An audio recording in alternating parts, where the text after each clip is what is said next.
first things first, thank you so very much for being part of the pilot. We know that this is going to be an added drag a little bit on you this year, but I promise you, you're going to be adding so much to the field, and we really, really appreciate it. Everything that you collect, all that data we'll be using, and the product will go national. It'll be all ready next year this time for you and the world. So we do not take you for granted. We get it.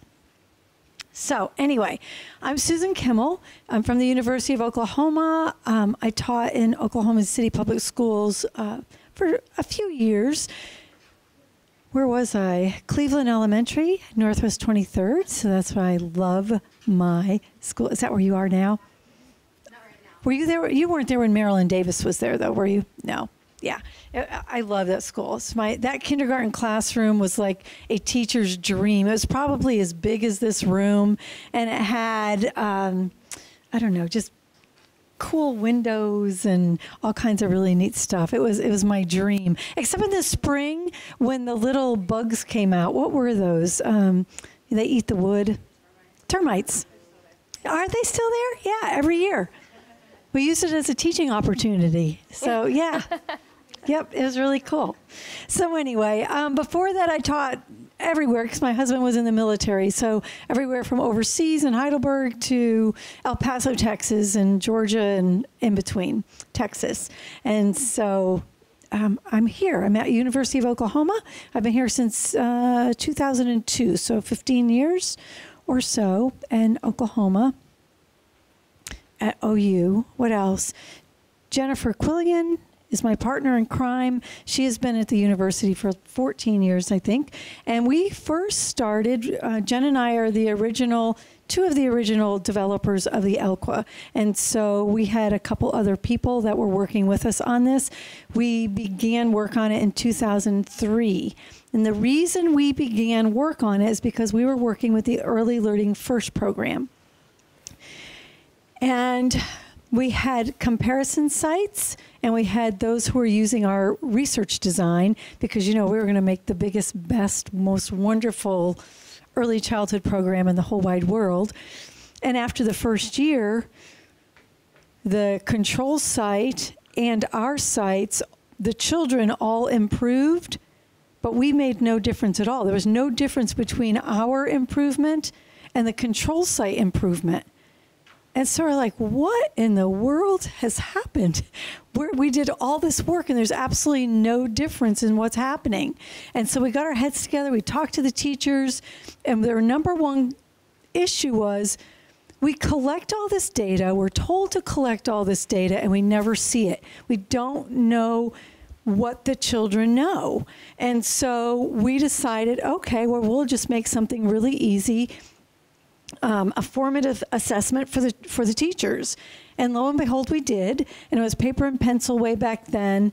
And within 1 year, there was statistical significance between the control site and the Early Reading First site. All the teachers needed was that data that they had access to immediately, can group the children and inform their instruction. And it made all the difference in the world. And so from that time, 2003 to now, we've been refining it. So right now it's on the web. It's awesome.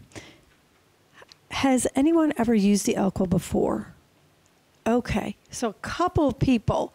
And I said this last time too. Usually this kind of question's weird, but I'm gonna ask it hoping that I get the best answer possible. Did you say you used it? What are your thoughts about it? I really liked it. Okay, hold on. Now you can say it. I really liked it. Okay, so and we have to do this because we're recording it for a webinar later, but would you tell us a little, tell them? Yeah, go ahead. Okay, well, it was really easy to administer, and it didn't take very long, and the data that I got from it was useful, and I could use it to make my reading groups and see what I was lacking. So I loved it. I think teachers creating things for teachers makes all the difference because we get it. How about way back there? I'm going to come back to you. Oh, it's okay. What do you think? Well, Pretty much what she said was great. The administration was real easy, but I also was able to create my lesson plans based on where I was lacking in the classroom. I could look and go, oh, we didn't get that, and go back and do that again. So, yeah, the reports are absolutely amazing. You can assess, press the button, get your reports, and those reports will tell you everything from a whole classroom. And it could be, 75% of your children in the classroom know the letter M.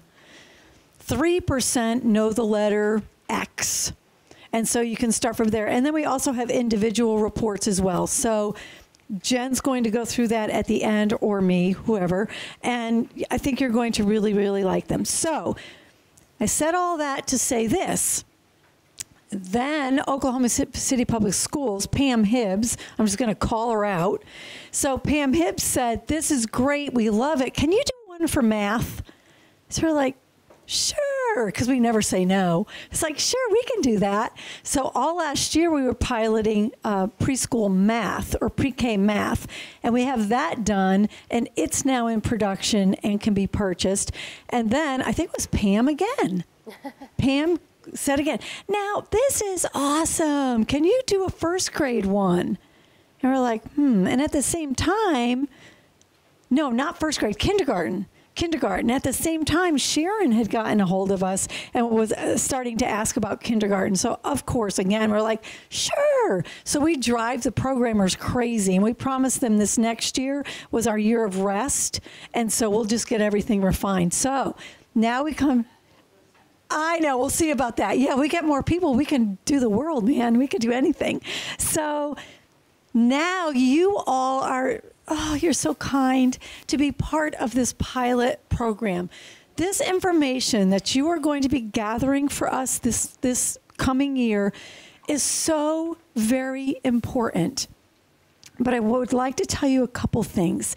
First of all, during a pilot, we have to throw everything and the kitchen sink into the assessment, because what we'll be doing is gathering our benchmarks. And to do that, we need our people who analyze it and us to go through and say, okay, this question's too hard, toss it out. This question's too easy, toss it out. And so we have to have a lot of questions. And so what you're going to get will take more than the typical 12 to 15 minutes of assessing. It will take a little bit longer. We apologize for it. We know that it's a headache, but we just thank you so much. It really is a product that will be very useful. And I promise you this time next year, it will be honed down. The benchmarks will be there, and it's all because of you. And we ask that throughout the year, and we'll have a system of doing this, that you continually send us feedback. This one didn't work. This question's not quite right. It would be better if we did this or that. We take all of that in, and then we start refining the product. So your role here is extremely important to us. We didn't go long in the morning, but we were talking during lunch and think that there's a way that we can compress what we were talking about in the morning. So we're hoping to refine what we're talking about this afternoon and make it a little quicker, so you don't have to be here till 3:30. We promise we'll do our best to do that. Before I start, or before Jen starts, any questions? Please don't back out. Please stick with us. We're your pals. Okay, I'm really, really excited about this. And Jen? So I guess, I was trying to fly through the slides as Susan was covering all this. She covered a lot. So you all, I know that Sharon has sent out information as well, but just to make sure we're all on the same page. So in addition to doing the pilot, you will continue to do your other RSA screener that you all normally do. We will be reaching out to your districts, your schools, to gather that information as well. We're going to want that on an individual level, because what we're trying to do is do validity, reliability. So we're going to want to match up the questions, whether it's Dibbles, STAR, whatever information we can get, we're going to try to match those up and make sure the kids are scoring the same with those types of questions, and make sure there's not a reason to throw out some of our questions or reword our question based on how it is. So that information is going to be very important to us. And so somebody at your school, whether it's the principal or whoever they deem as the contact, will be getting some type of agreement to get that data. We won't need to know as much. I don't know if it's, I think we will try to match up students. Anywho, they will be working on that. So maybe start to think about how that looks, because I know a lot of systems can gather that, and a lot it might take a little bit more work. So just start thinking about that. If you have questions, kind of reach out to me. I don't know if I will be able to answer those types, but I will find the person that can answer that, so we make sure that that's easy for you as well. Whether you have to send it in a spreadsheet and I hand enter it, whatever we need to do to get that piece done, we will, and work with you guys to do that, because we know we're asking a lot.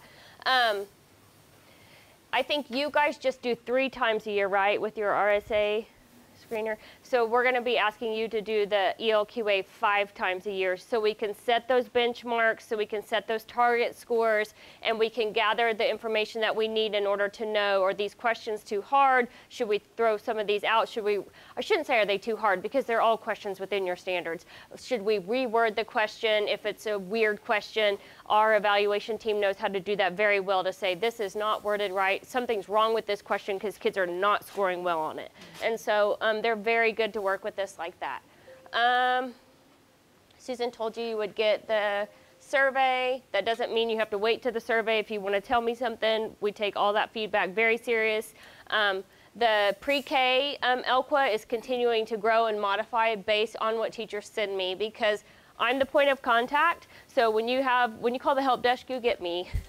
And so if you want to, or if you email the help desk, it's me replying back. And so we are there to help walk through that process. Anything that you tell me, I promise you gets heard, because as Susan said, we were teachers too. We want this to work well for you. And also, I just had, I have twins, boy and girl twins, and they're in 1st grade now. So kindergarten, I just went all through this with them. So I know as a parent what I want, and as an educator, as you go through the system, to say, my kids should know this by now. Maybe this question's weird, or whatever it may be. So we take it very serious. We implement ideas. We make it more user-friendly based on what you tell me. And that's the good thing about having an Oklahoma homegrown product and being able to contact one person and know that your requests will get on a list to change, unless it's something really crazy, like you want it to like go by itself or something, you know. Okay, so let me make sure we didn't miss anything else. I was blowing through them. I think we're fine. Okay, so these are the things that the ELQA assesses: print concepts, rhyming, alliteration, syllable segmenting, phoneme blending and segmenting, phoneme deletion and substitution, upper lowercase alphabet, sounds, decoding, comprehension, fluency, and vocabulary. So what our goal is today is those of you that have laptops and want to get in there and play around in it and add students, we will give you passwords and things to do that. Oh, let me tell you first that Sharon sent out a form that asks for like email addresses, points of contact, how many kindergarten classrooms you have. I'm going to set up your information for you. ELQA K will not go live until September 15th is our goal. And so once you get an email password from ELQA, the help desk, you'll know you can log in and add your students. Right now we're still in the refining, fixing errors, fixing all those things. And so you'll notice some of them in here, because we're going to be in the development site today, and there's some things that are still a little off. It's because our coder programmer guy is still trying to fix the bugs that we found. I think that's it for covering those. And as Susan said, we're going to kind of do this session a little different. We're going to just get you in the system and have you start practicing.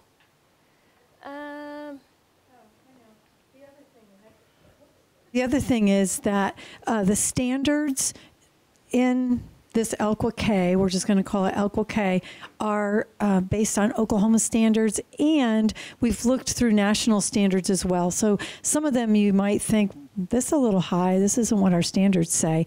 But we're looking at others. But mostly it's based on Oklahoma standards.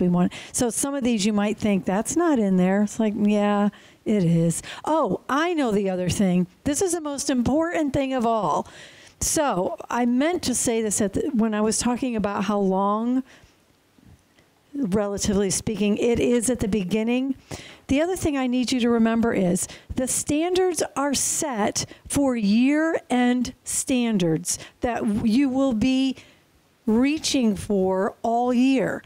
Do not get discouraged when you give the baseline in September and they don't know anything. This is too hard. This is the first reaction we get. It's too hard. They're not going to learn it. They don't know how to do this. They shouldn't know it.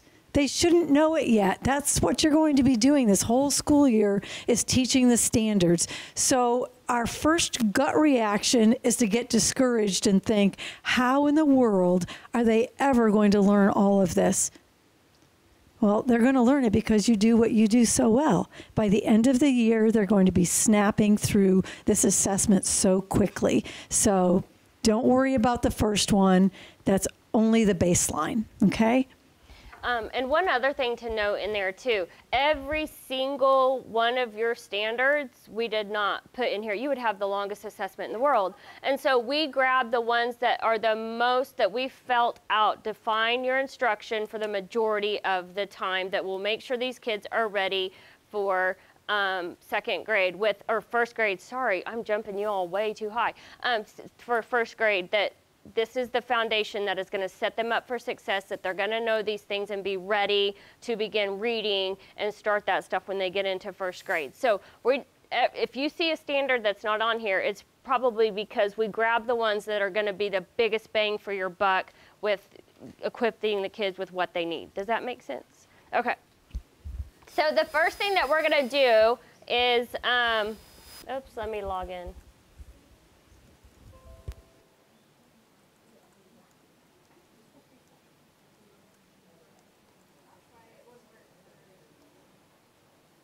So you will go to the Assessment tab, and then Manage Students. And we're going to add a student here so you can actually get in and see what the assessments are like, and we'll go through that process. So go into the Manage Student page, and I'll show you what that looks like.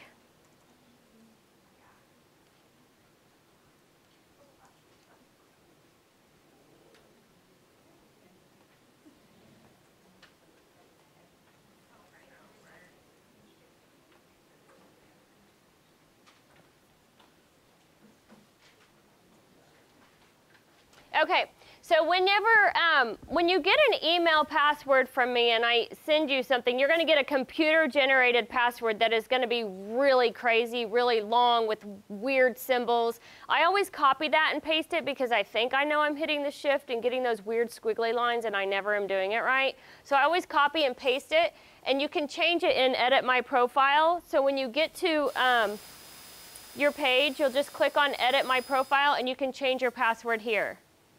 Not right now. Yeah, so I will prompt you for that when I send you a password. So under your Manage Student page, if we could all go here, you will select your classroom. And those of you that are in Classroom 1, there's a classroom and then a K. Go into the K classroom. Sorry, I set that up last session. And then you will go down to the bottom where it says Add New. There's a red button that says Add New. You will click that, and then it'll open up your form to the right where you add the first name, last name, date of birth, gender, and then you'll click Save at the bottom. And then they'll populate onto this left-hand side right here.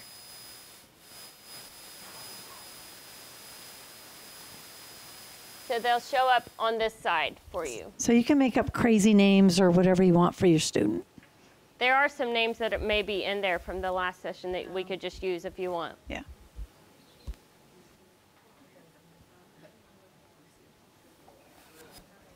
Okay, has everybody done that, or do we need to wait? Just one student, just so we can get into the assessment. We didn't mention, so we're still trying to figure out our numeracy for kindergarten and what that assessment's really going to look like. We're just going to have you all do baseline time 1 for numeracy. You're not going to have to do all 5 time periods for numeracy because we really want to take time and design that kindergarten numeracy assessment like it should be. And we're already building the plane as we're flying, so we need to slow down and make sure that that is done the way we want it to be done. And so you're going to do time 1, and what this will tell us is, because this is what time 1 is really what preschoolers should, or preschool children should know at the end of preschool entering kindergarten. They should come in with these skills. And so we're going to make sure to see, the State Department is curious, what skills are these kids coming in knowing numeracy? So we're just going to do time 1 of numeracy. That'll give us some baseline data of what do they know, and really where you all are having to start with teaching. That'll give a lot of information. Are you guys having to go back and teach like numbers, number recognition? Are you able to move on to doing some other things? So that you will only see time period 1 for numeracy. Okay, so did everybody get a student entered? So what you'll do is you'll go to your assessment tab and you'll go to assess kindergarten literacy and just click on that. And then you'll have to select your student from the drop-down box. And this is what this assessment page looks like. So the assessment page has your school name, your classroom name. You will only have access to your classroom. You won't have access to your other teacher's classroom unless for some reason, if you have a teacher that goes on maternity leave and your principal wants you to help that classroom out, we can add you to help that classroom out. But you will only see your classroom and then your students. And so you'll have to enter them in the Manage Student pages, and this will populate this. So when you click the student, you'll see you're in time period 1, and then these are all of your assessments pop up in bold print. Once you complete them and save them, they gray out so you know it's been done. So I'll take you through print concepts, and I'll take you through just a few of each of these so you can see what they look like. So print concepts, it is really important, and we need to reiterate that during these assessments, it's going to be really important that you read the instructions first, because the instructions have in it what to say to the child, what to say, and to tell you what you need to know. And so some of them are very specific and give practice questions, and we'll go over those as well. And so everything's going to be in the instructions that you need to say. Some of it's not in there for this time, but it will be. So the instructions for print concepts says, the print concepts assessment measures the child's knowledge of pre-reading skills. For the first part, you will need an engaging, non-familiar, early-level text with large print and a few sentences per page. Hand the book to the child, then ask each question displayed on the screen.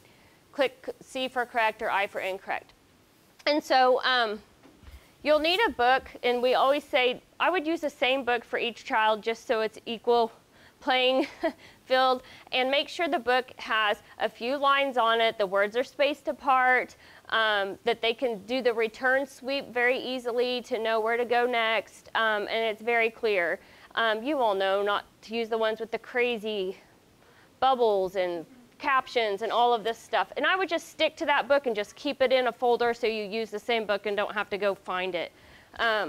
Jen, the other thing I just wanted to say real quick is when we're going through this, please don't think you have to wait until the end before you can ask questions. If you have any questions while we're talking, just go ahead and ask. Absolutely. I mean, the whole purpose of this is for you all to feel comfortable using it. Most of it is user-friendly where you're going to get on there and do it, but we need you to make sure that you don't have any questions and you feel comfortable doing so. If not, I am the help desk line. You can call and I can walk you through it as well. Okay, so a lot of the print concept questions, the child's just going to be interacting with you, and then there's a couple that they look at the screen. So the first ones, you hand the book to the child the book and say, point to the name or the title of the story. We kind of breeze past this since we're trying not to flip back so much between the PowerPoint and this, because last session it was a little crazy. This is where you answer all the questions. And so the C at the top, let me move my cursor.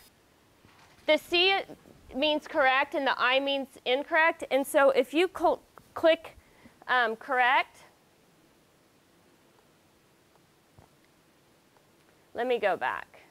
You can see that the ball is above the crosshairs, and so that is marked as correct. If you need to change it to incorrect, you would click incorrect, and the ball has moved down below. So this is how you score. We've tried to make it fade into the background so children, it's not a focal point, and they don't really pay attention to this is the goal. And so you can go previous and next to go back through it to make sure you scored it correctly. The A right here is the acceptable answers for that. Obviously, some of these that we go through now, it's just obvious what the answer is, but it's going to be very important that you focus on the answer and acceptable answers when we do expressive vocabulary, because for train, you know, they can say train, choo-choo train, locomotive. There's a lot of different answers that are acceptable, and we'll get to that part. I just wanted to point that out. And then the question mark just tells you the instructions again if you need to see them again. And again, this will be handy when it comes to some of the practice questions. If you need to pull that box up before you do the first question, you can have the practice box up to tell you the practice question and go through that.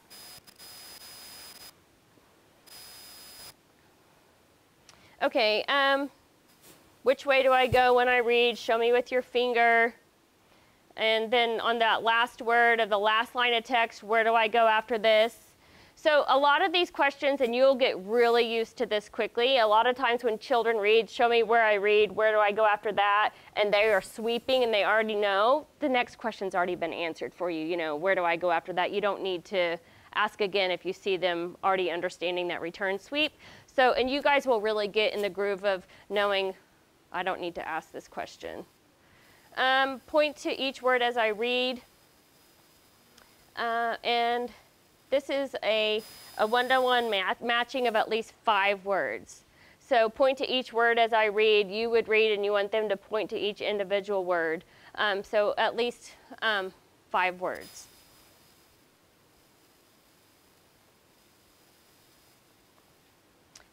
Using the book, point to a period and ask, what is this for? Point to a capital letter. And then this screen is cut off because we've had to try to make it larger. But on your computer, this says on the screen, point to a letter. And so they'll point to a letter. The next one is point to a word. Sorry, this is cut off for some of you guys. I don't know if I can go up. Point to the first letter in a word, in this word. And then you guys will actually have one, we haven't put it in here yet, point to, there's one that's point to a question mark and point to an exclamation point. And those are not in there yet, but they will be. So some of these questions may look a little bit different just because we need to update them. So is this unlike Dibbles, where in Dibbles, if they don't get any, like the first 3 or 5, and you just stop, but this is, you give every single question? Yes. Yeah. So the question was, do we give every single question, or is it like the Dibbles, where, or other assessments too, where if they get 3 or 4 wrong, you just stop, but you ask every question.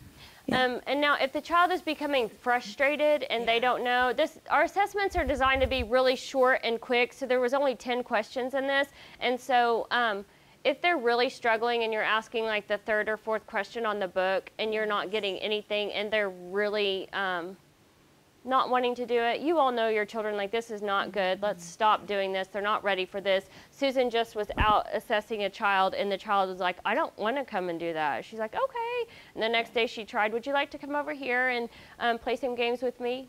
No. So she still can yet to get this student. I still have this child to assess.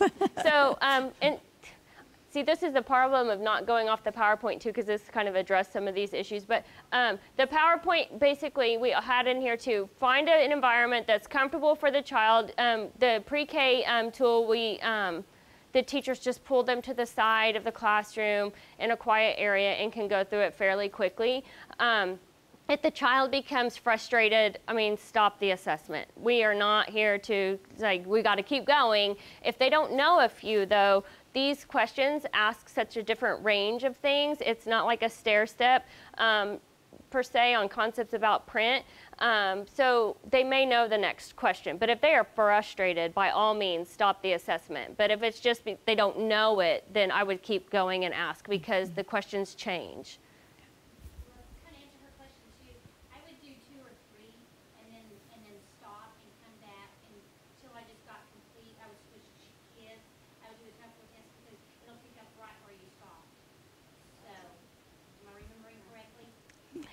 Say that again? The test will stop. Uh-huh. Not real good. So I would do like the first two, and then I would let them go do their thing and do something else, rather than make them go through the whole test in one sitting. But if we got interrupted or something, it picks up right where I left off too. So if you're in the middle, when you get out of your literacy assessment, it's going to throw you into math. This is like a kink, so you'll just have to go back into it where you're at right now, just to kind of let you all know. So if you're in print concepts and you get halfway through, there's only 10 questions in there, but if you get halfway through, it doesn't do a partial save. So it's designed to be quick. It's designed to be, not 20 minutes long each. I mean, the whole thing for pre-K, I think, takes 17 minutes per child if you were to go through the whole thing. And so it was less than that, 15 or something. 10 to 15. And so it doesn't do a partial save, but it won't close out. So if the child's like, I need to run to the restroom, they run to the restroom and come back, it's still going to just be there. It's not going to time out and stop. But you can't do a partial save. Right now, we have coders and programmers that is working on it, and so I guess this is a really big deal to do partial saves, and it takes a lot of programming, so we've been told. So we are working on that, but I guess it's a hard feature to implement. But they are designed, again, to be quick. So if there have been teachers that have been assessing a child, they go out to a fire drill, they come back in, and they can just continue assessing. It might log you out, but if you log in, it's there. And that might be what you mean.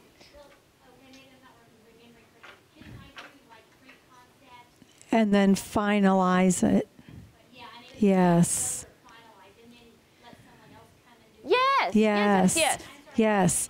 Yes. So Yes. each subtest, if it has, when you come to the end of the questions, it will say finalize.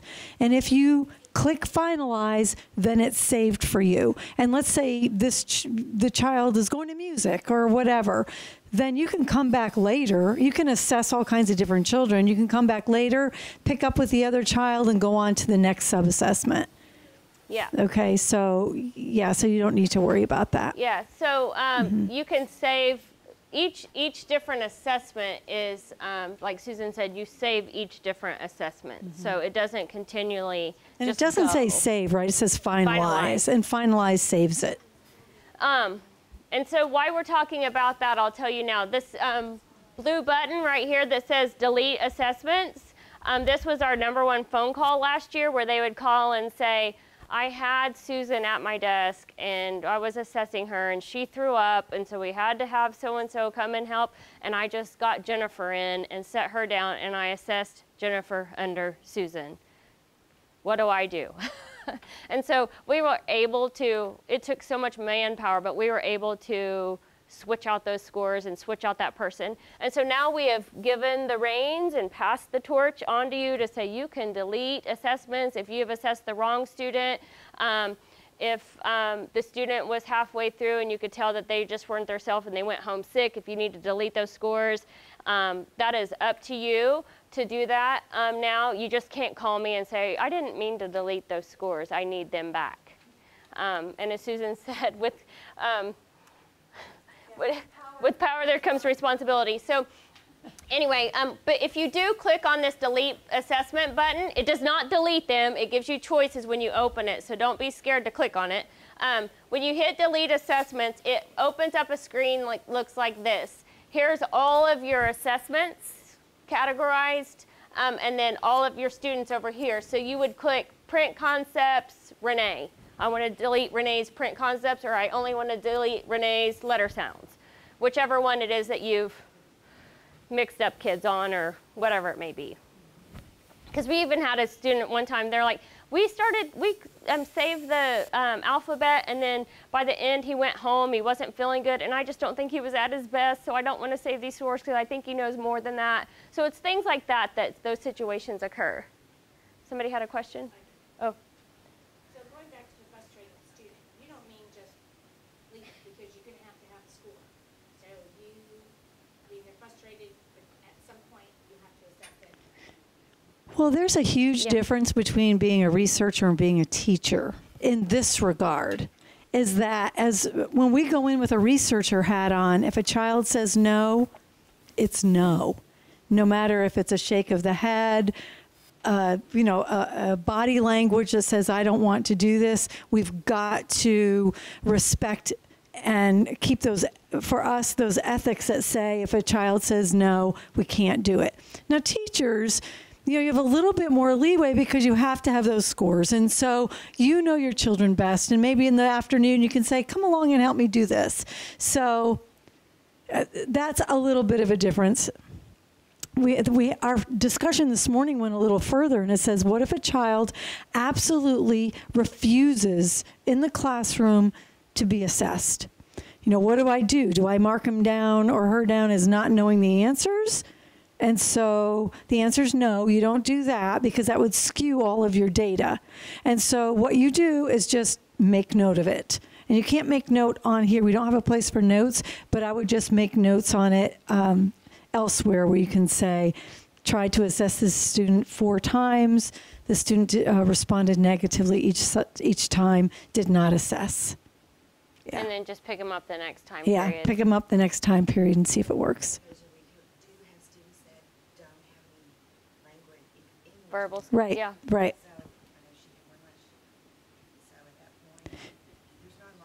There's not a lot you can do. And so the question is about English language learners. I mean, there could be children that come in, possibly, more than likely, that don't have the English words. And, we have to respect their home language. I mean, it's very important. And some of them probably know a lot of these answers in Spanish or another language.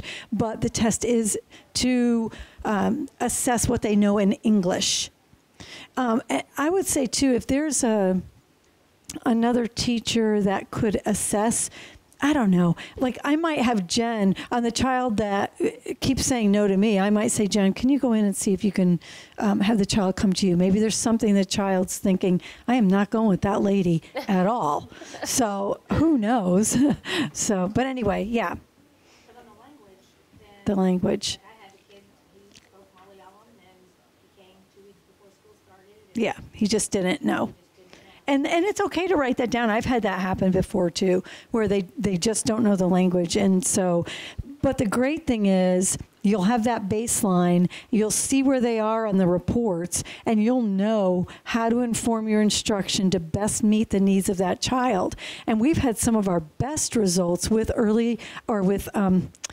English as a second language or ELL students because they start as a low baseline, and if you can get in there and do that intense small group or individual work with them, they just go crazy learning, and it's wonderful to see. So some of our biggest growth is with them. Yes, ma'am.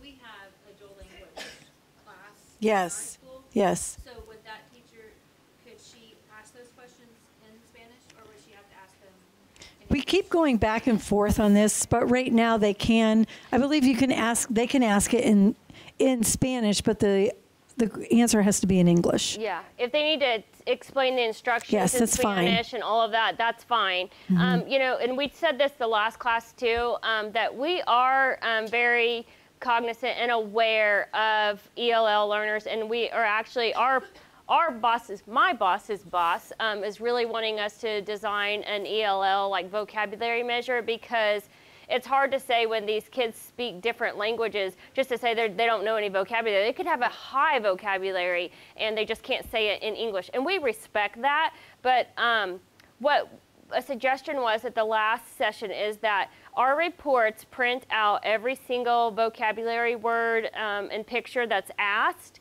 and maybe you make note, knew it in Spanish, knew it in Spanish, so you have an idea of really how high their vocabulary is and what they're capable, like what they really know.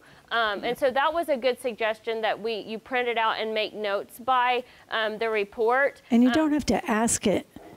I mean, and you don't have to say, what is this in Spanish?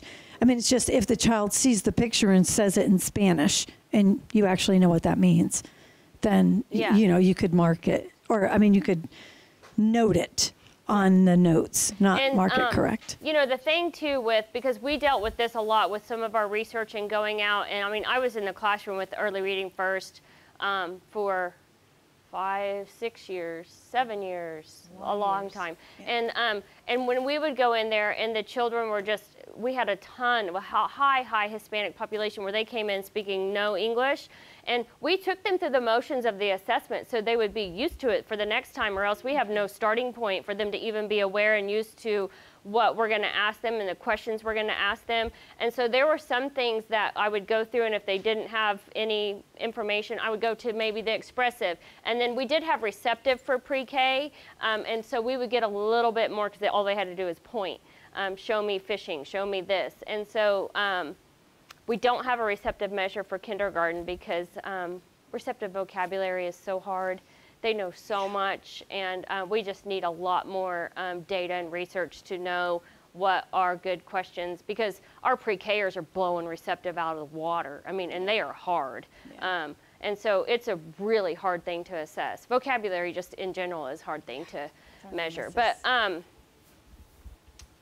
what was I going to say after that? Somebody. Okay, so. Go ahead. For this year, the pilot year, if they don't want to take it, they can just leave it at that. I mean, after you've tried several times. Yeah, I guess.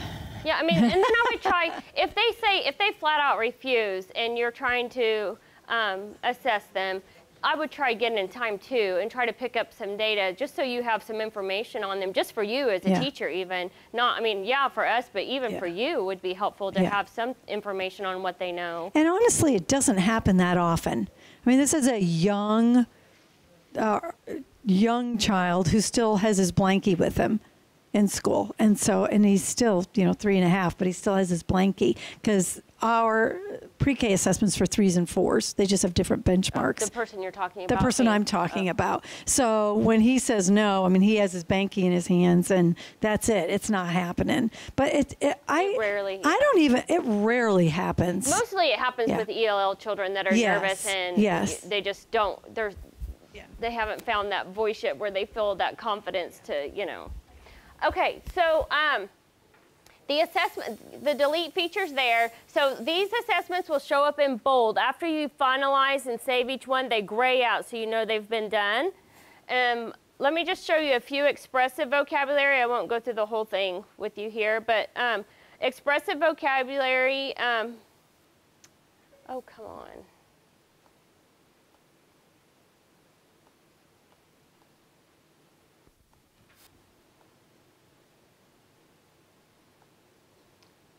Sorry, my thing is spinning. There we go. This picture is hard to see. Let me scoot on. So our vocabulary is really high, and we do that on purpose to really see what kind of range of vocabulary the children have. So we have a lot of easy to hard words. We have done years of research on vocabulary, and are very passionate about vocabulary. And so all of these words that we have found are in children's literature that's developmentally appropriate. They are high-level words. A lot of children will not know these words, and that is okay. We're not trying to teach these words. We're just trying to find out on the spectrum where they fall. And so there are suggested answers. This is the one that's going to be crucial that you find. Look at the answer and see what the suggested answers are there. I'll give you a lot of scenarios that we've had in the past. My help desk doesn't start ringing because of pre-K vocabulary. Teachers are mad that we have trolley in there. There's canoe. There's an avocado. And you guys may get some of these because we took the hardest ones that pre-K kids still had hard time with and put them in kindergarten for you all to experiment with and see how we do this year as well. With that, we didn't put, as a mom of twins that are in first grade now, if a pre-K teacher said, these are too hard, I would be so upset. I'd be like, my children should know these words. Of course they can know them. They're my kids, right? I mean, they should be exposed to these words. So we do have acceptable answers. There are some times where we may have not added an acceptable answer. A teacher helped us last year. We had for train, choo-choo train, something else, and we didn't have locomotive. And they said, I was like, oh yeah, locomotive, but if your children are saying that, woohoo! But we added locomotive. So if there are suggested answers, acceptable answers that we have missed, please bring it to our attention. It's looked through a lot of eyes, but you know, we're human. So, but there are things that, this is the big one where you can't prompt the students to say, you know, we just talked about this. We were just reading about this the other day. Do you remember?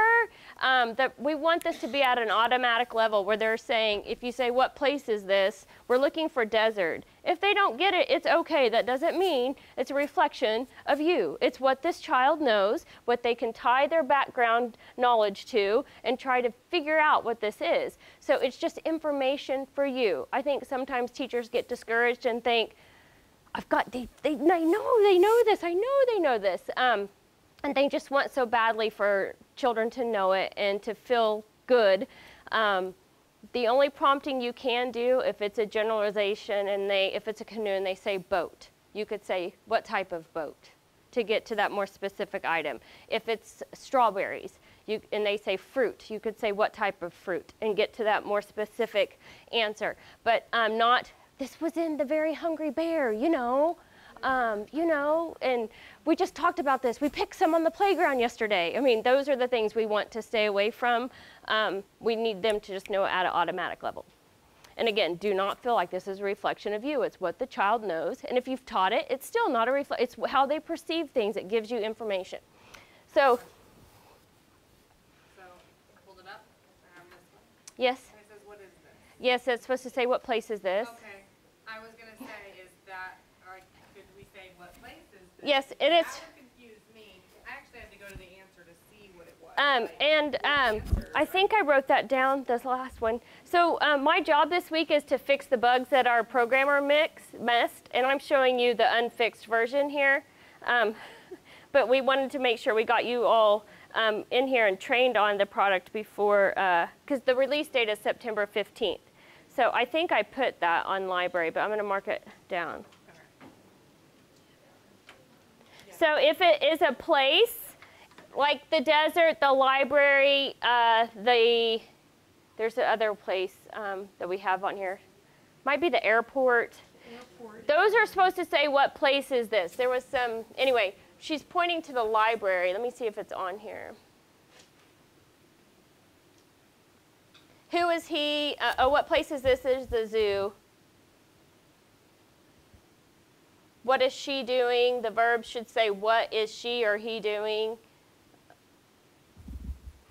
And the rest of them should just say, what is this? Okay. But if there is, sorry, my pictures are. And then there are things that are circles with isolated areas. So what is this? You can say, what body part is this? But if you point to the circle, you could say, what is this? If people need to say, what body part is this? But we don't need to say, you know, like right here, what is this? It shouldn't be that much prompting to where the children are knowing that. And sometimes they'll say it's a circle. So it's okay to say, what body part is this? Yeah, or what body part's inside the circle. I mean, if they need a little bit more, there is a picture of a dog with a circle around his tongue, just to highlight the tongue. Because we had arrows and it was distracting, so we did a circle, because this has all been through like heavy research, but an analysis that sometimes you do have to say, they'll say red circle around a dog. It's like, what is the red circle around? What part of the dog is that? And so if you need to get that specific, you can, for sure. So like on the very first one that comes up, it's a circle. Well, with our phonics, like we studied O already. So they're going to want to say O because that's what we're focusing on. So can you then say one wanting a shape You can say, what shape is this? The answer is circle. It's the very first picture. It was the very first picture. They're all random. They're in random order. On mine, it was the very first picture. I'll get to it. Let me see. Yeah. This one. What shape is this? Oh, wait, I can say what shape. Yes, and those questions are going to be changed. Okay. Yes, what shape is this? What is he doing? Because remember, this is a pilot, so I'm hoping I won't miss any errors, and I'm hoping I get everything fixed. But if there is, shoot me an email, and I'll make sure it does get fixed. And then, but if there comes something up like that to go, oh, Jennifer hasn't fixed that yet, you can say, what shape is this? Because so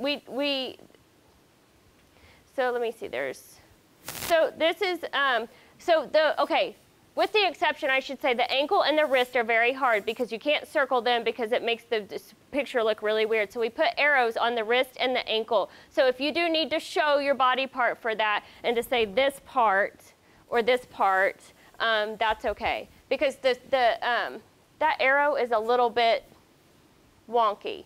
And you can see the foot, it's just not, my screen's too big. And then we also do a few ordinal numbers and ordinal questions with what place in line is this duck, and it tells you, point to the 5th duck and say what place in line is this duck, so you're looking for last or 5th is appropriate, and that will tell you in the answers. The only things that we don't, there are some things that came up last year that there was an astronaut and a teacher tried her hardest to get me to put spaceman, and we're not going to do that. We're not going to describe what it's doing. It has a noun. It is called something. It has a name. And also, like, if they see a lawnmower and they call it grass cutter, I mean, that's what it does. But that's not the name of it. So those types of things, even if they can describe what it does, we still want them to have the vocabulary in the word. I know it seems silly to say that, but you know. And I think canoe was the other one because the children will say boat. And it's like, well, what kind of boat? And if they say kayak, it's the wrong answer because a kayak is not a canoe. But what a great opportunity to have a unit on transportation and identify all kinds of different boats and trucks and all those things. Yeah, and the other one, too, that I get a lot of calls on is we have trolley on there. And, and the teachers are like, we don't have trolleys in Oklahoma. I'm like, okay. Soon. I know, soon. But it's still like, okay. I mean, that doesn't mean, and you all know this as teachers, that doesn't mean you don't teach that. And also, you know, can't tell me that kids did not watch what is it? Daniel Tiger. I should know that. Daniel Tiger's Neighborhood with the trolley. And anyway, so, okay. Did you have a question? I was wondering, just real quick, what tab was the delete function under? Under the assessments, it's the blue button that's under the student list. So if you go to assessments and to assess literacy, it's a bright blue tab that says delete students. Got it? Okay. Okay, so rhyming, I may have to go back and forth on the screens to get the right instructions. But rhyming says, look at me, we're going to do some rhyming. Because sometimes the kids are still used to looking at the computer with the expressive vocabulary. So, you know, turn and look at me, we're going to do some rhyming. Words that rhyme sound the same at the end. Cat and hat rhyme. I'm going to say some words and I want you to tell me if they rhyme. Let's try one together. Do these words rhyme? Cat, hat. After the child responds, say cat and hat rhyme because they sound the same at the end. So these are the instructions. A lot of the kindergarten, we give a lot of practice questions, more so than we did in pre-K, if anybody was ever used to that. But so it's important that every kid get this practice round and we do the same thing as we go through. The rhyming words are, there's 10 questions, and the first 5 are rhyme recognition, and then the second 5 are rhyme generation. And so these basically, you say, do these words rhyme? Frog, hog. And you can score it as C for correct, I for incorrect. And this is the place that it can get very confusing when scoring, especially if you say, do these words rhyme? Frog, hog? And they go, no. And you're like, okay, they got it wrong. And if you go to the next and you say, okay, do these words rhyme rock, pan? And they say no, you're like, okay, so that's correct. I mean, you know, you can get really tripped up in that because the response is, do these words rhyme rock, pan? And they say no, you hit no. Like, it just is like the last words you hear, you know, you have to kind of make sure that you are like, they don't rhyme, so it's yes. The correct answer is yes. So just be really careful in that situation. Okay, So and so then the next interesting. 5 are tell me a word that rhymes with. So the generation. Tell me a word that rhymes with hen. I think we just, the back said this. Mad, bingo, they can say zingo, lingo, tingo, whatever. As long as they can, you're picking up that they're rhyming, we do not need real words.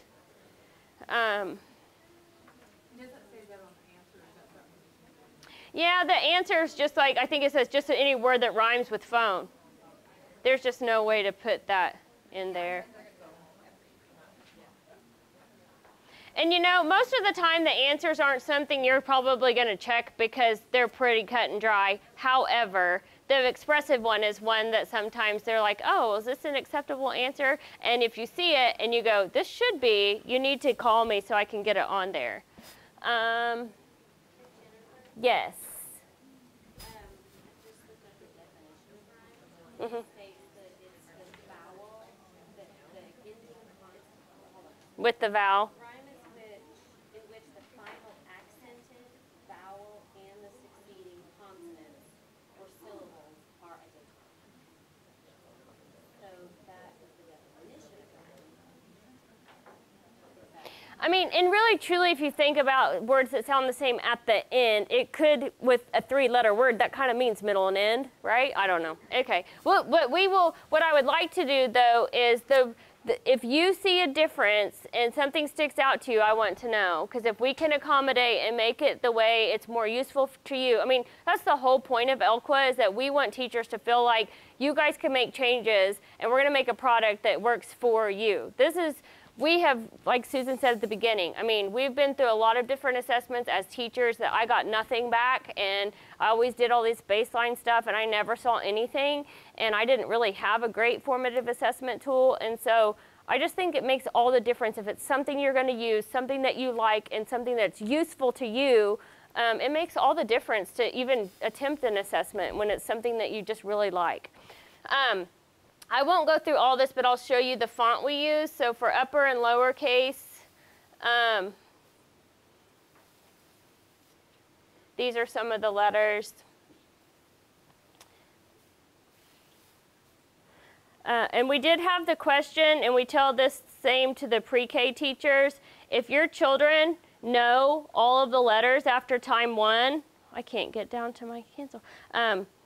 Then for time 2, and you're confident that there were no guessing, then for time 2, you can just go in and mark them all correct. We are still working on a feature if they score 26 on all of them, that it just fills in all the rest of the time periods for 26.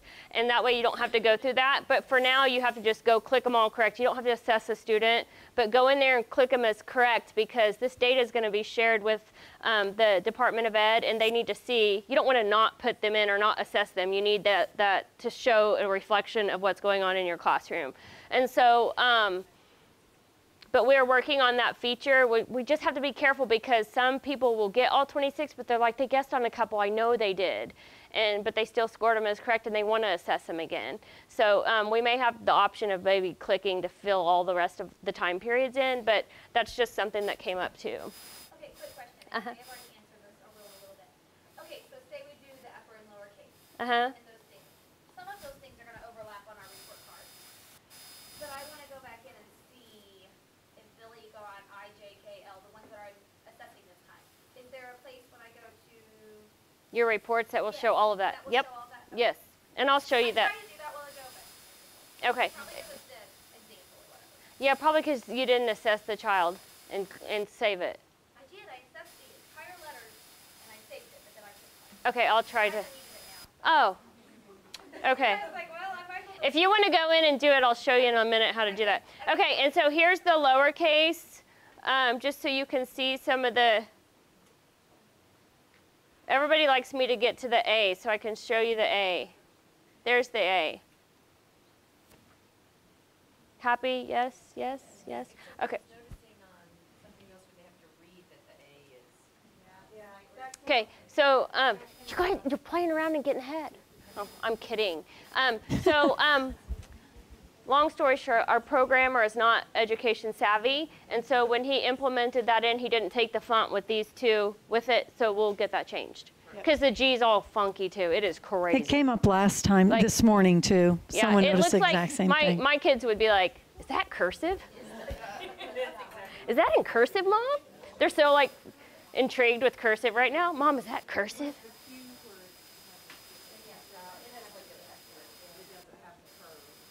Right.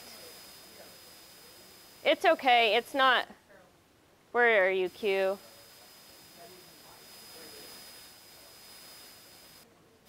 It's the best we could get. Yeah. I'm fond of Q's. My last name starts with a Q, so. But it's the best one we could really out of. Okay. And then so the sounds are the lowercase letters. They should be. Let's hope this is right. Okay, good. Because he was supposed to change that. So pre-K still has the uppercase letters for sounds just because they're, anyway, we need to change it to lowercase for them too.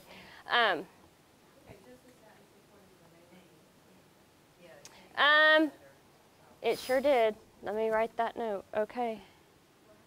What is the name?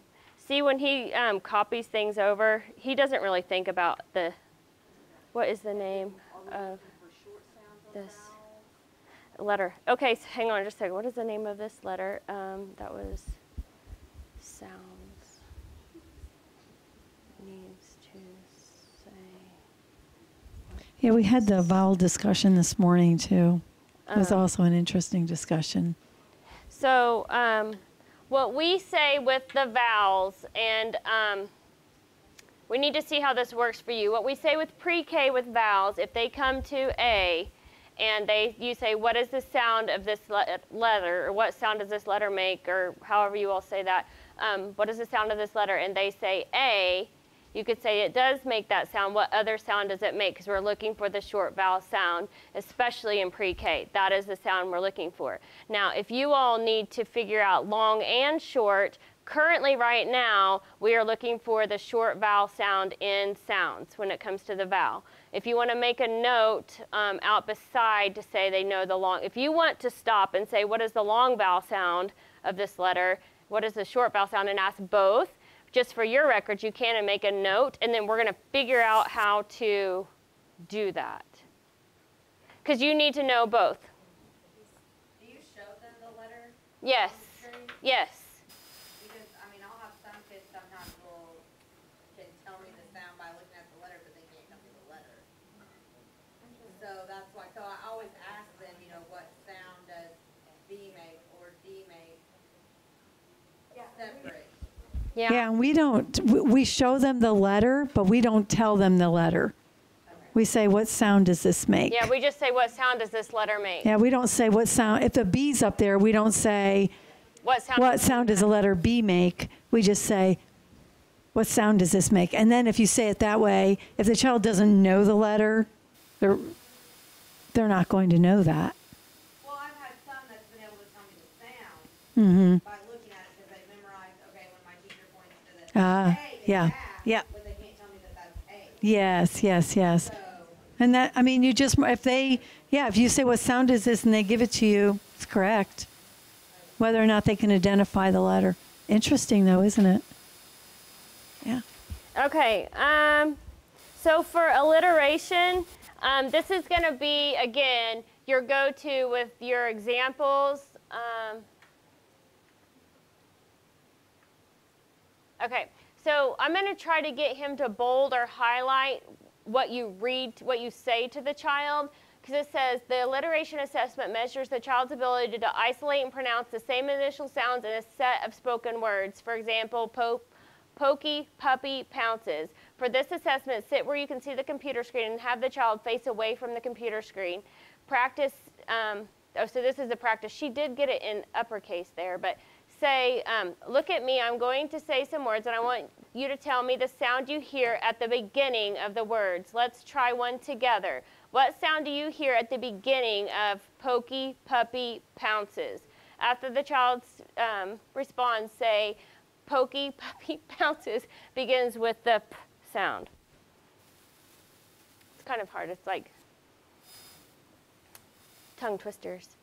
And then when you assess the students, again, what sound do you hear at the beginning of the words? Ben, bats, balls. Timmy, tiger, talks. So, and these change every time period.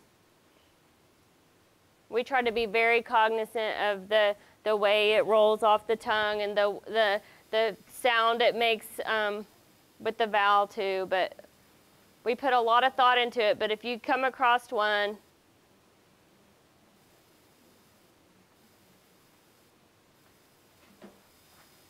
you guys have questions about that?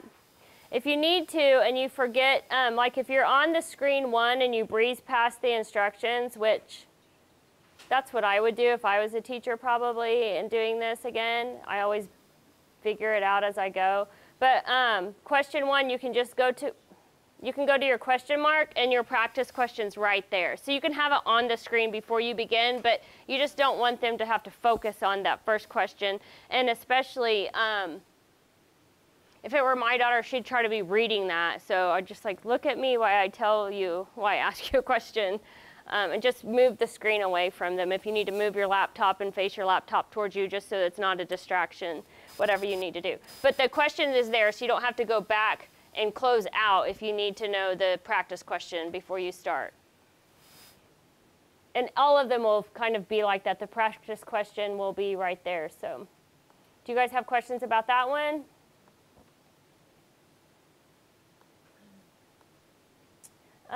Syllable segmenting.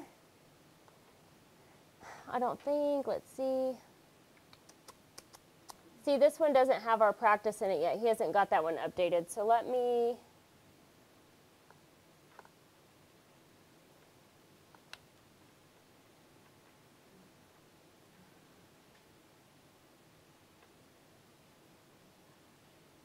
Sorry, I don't know where it's rhyming. Okay, so this is where I was, right? Yes. Okay, so questions 1 through 5 are compound words. Questions 6 through 10 are two-syllable words. And so your practice is say teacup, have the child say it, and then say it again, but don't say cup.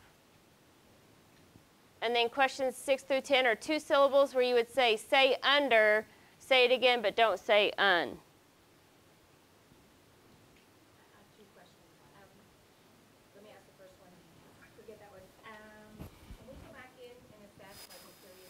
Uh-huh. Are we assessing the same question, or the alliteration going to be the same?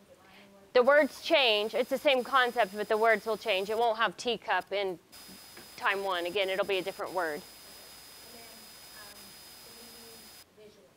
Like right now, when I'm assessing literacy first, and I'll say teacup. If I take T away, what's left?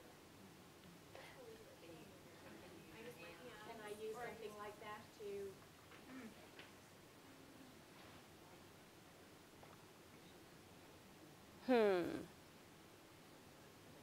The only thing is we'd need to make sure everybody's doing it the same way to ensure reliability and validity and that we are getting the best research possible. If you're going to use your hands, do you just mean your hands as a visual? Yeah. Tea, cup, take away, tea, what do I have?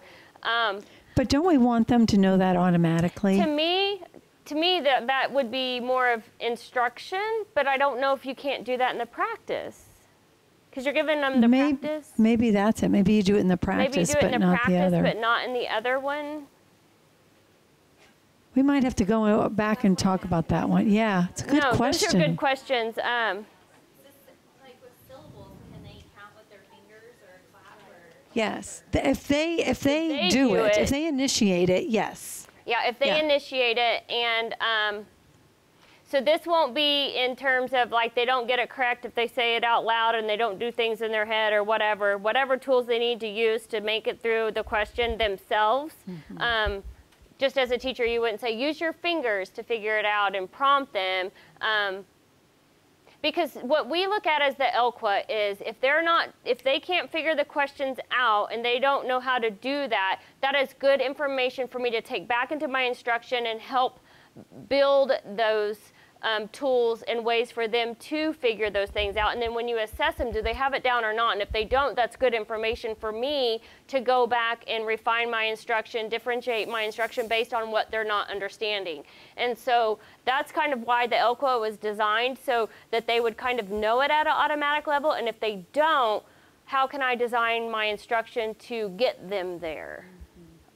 Because to me, the hand motions and all that is more of a teaching tool that you would teach instruction and help them through that process. And then just to see, let's say teacup. Now say it again, but don't say cup. Because it would be...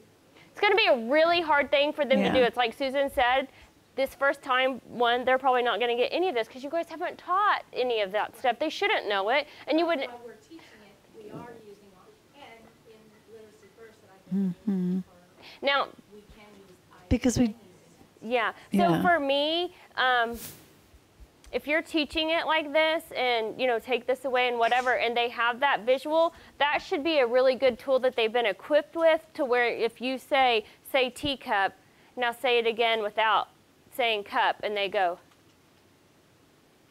tea or whatever, and you see them using that tool, that's great.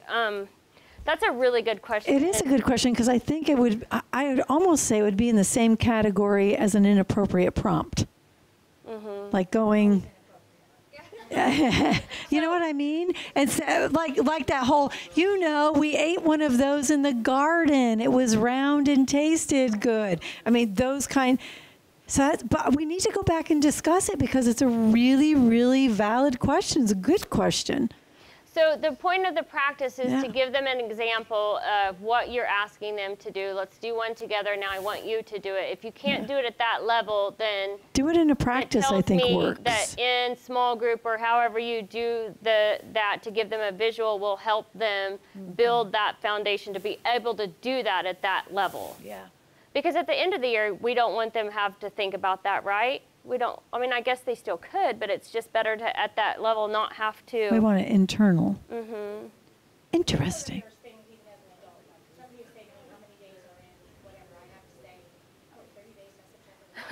I have to go.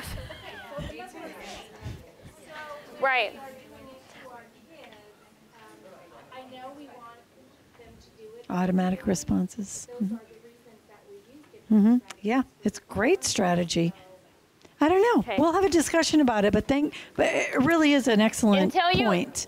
Until you hear further from me, because we've got a lot of questions that came back from this one, and I'm writing these down. We'll have discussion about them. Until you hear from me, if you don't hear from me for some reason, and you guys can get on there like whenever this goes live before I can get back to you, which shouldn't be the case, but if it is, just do the assessment as designed, as it says to do. And just go with it like that. And you all are going to be on a string of emails that I'm going to send out regularly about updates or any other thing that's happening. And so I will make sure and communicate with you all if there's any changes to what we're doing. Okay. You kindergarten teachers are awesome. On it. You are on it. That's good. Yikes. Yep. Yes. Yes. So what this means in terms of, this came up last time. It did. So mastery in terms of letters. Not assessing them in that again would mean, yes, 100%. You would just go in and, here's the thing though, all of those except alphabet knowledge, sounds, upper, lowercase, whatever, and sounds, if they know all 26, there's not a reason to assess those again. All of the other ones, I think except fluency, they change every single time. So there is a reason to go in and do that, to try different words with them and make sure that they've got this pattern down and understand the skill you're trying to assess. So every time period, there are different words in there, so you do need to go ahead and do that.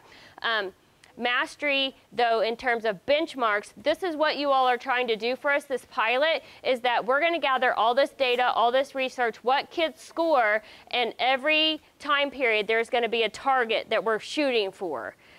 you all are setting those targets for us. So there won't be targets out there. So we're saying, oh, concepts about print, we're looking for this target. Did my class as a whole meet that? You won't get that this year. It'll be available next year because you all are going to give us that data. Does that make sense? So like, yeah, because we're going to do different rhyming words. And so just to make sure that they're going to hear it and say it and can produce different words, because we have some rhyming words with different vowels every time, and just to make sure they're still hearing it the right way. And it's so quick. It would be a good thing to go through. And so this is probably nobody here will care except me. But so when you gather that data, then how will that target be assessed by a majority, by a medium? How will that target come about? So for next year, when those benchmarks or targets are set, we have this wonderful statisticians and evaluation team that put it all into research and give everything a point value and percentages, and they tell us what it is. Susan, do you want to elaborate on that? That is above my expertise of what if I had our numbers person here. You know what? Because we will put out a report on it and research and how all that was set, and that would be right up your alley, I bet. Right. About how all those numbers were taken, and it takes into account a lot of different things with age. That's the problem to give a pat answer right now. There's so many variables to it, and we have to wait until those all come in, and those evaluators start analyzing it. Then the picture becomes clearer. And I think we don't do 100% and go from that point. So we do kind of an average, but I'm not sure what formula anyway. And so, but even for pre-K, and I think Susan might have, I don't know if she said this at the beginning, but for our pre-K alphabet, we do exceed benchmarks and exceed what standards say. So our pre-K kids, the end of the year target is 20 letters, which is way above what. But you know what? Our kids are really all and they do it. Support. Yes. They get fairly close. Yep. And so, and it's not saying that if they don't meet that benchmark that you didn't meet something. It's just out there for you to have a target. Yeah. And we want there to be reasonable targets based on what we collect, our data. So we're not saying that this is some standard that has been set out there. These are based on our data and targets that we think are achievable. Well, and we just want to have be a goal. Really good high benchmarks. No. No, we're not really. This is really a formative assessment. In terms, what'd you say? If they're on level, above level, below level. Now, when we when we set our targets, there will be our small group report shows those that have met that target, and then group 2 are those that are right below that target and halfway to that target, and then group 3 are those that are halfway below the target. Right. Yes. Yes. Yep. Yep. Yep. Yeah.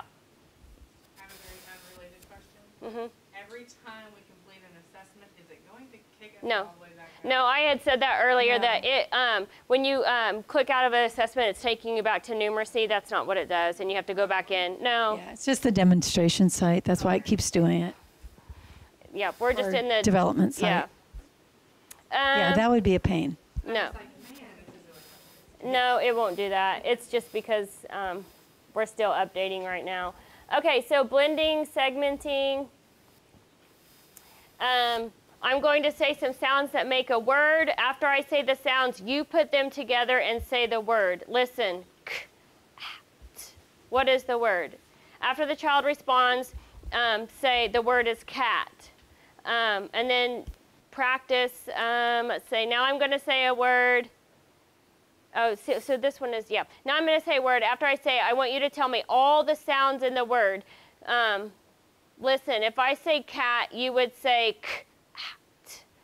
So these are, for the first 1 through 5, it's blending. And the questions 6 through 10, it's segmenting. And so this is going to be really important that you have your question box that you pull up to do the second practice round starting at question 6. And I'll show you that here in a second. So again, I would have the child look at you and say, this is where, see, I have to pull up my practice box first. And you would say that practice one where it says practice. Look at me, I'm going to say some sounds that make a word. After I say the sounds, you put them together and say the word. And then when you get to question 6,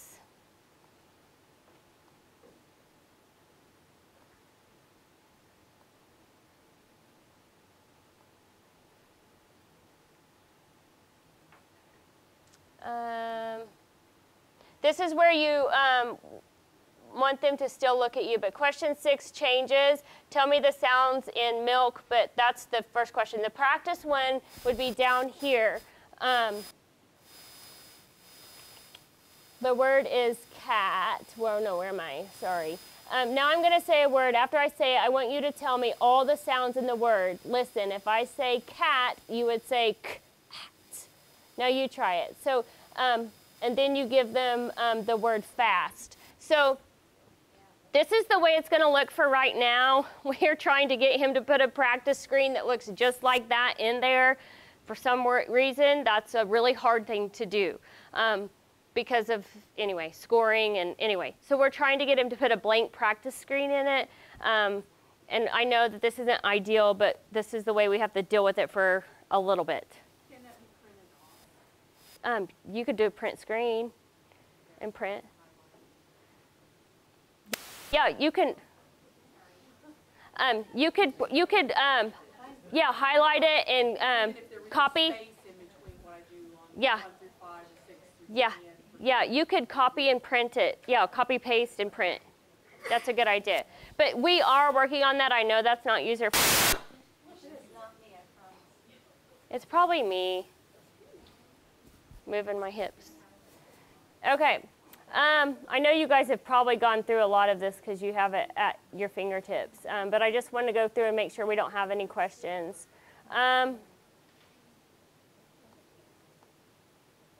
Okay, phoneme, deletion, and substitution is going to be the same thing. You've got practice question 1 through 5 and another practice question 6 through 10. So again, this is going to be important that you pull these up and give them a practice. The word is cat. If I change k to p, what would that word, or makes the word bat? So you're going to have this up and really give the child, each child, the same advantage of having that practice and being able to say it. Even if you think the child probably doesn't need it, I would still do it. I know you're going to have those students that are already there probably on some of them, but I would still give them the same advantage of doing the practice, letting them do the phoneme substitution and deletion practice first so they know what they're doing. You know, maybe after time period 4 or 5, you won't have to do that, but you're going to have to decide that as the teacher what's best. So we did put where, you know, say pad, the child responds, say it again, but don't say p.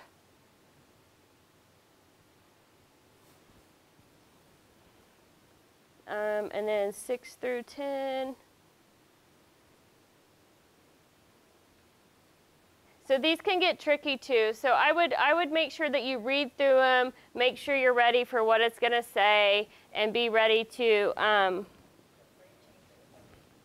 because it can get confusing.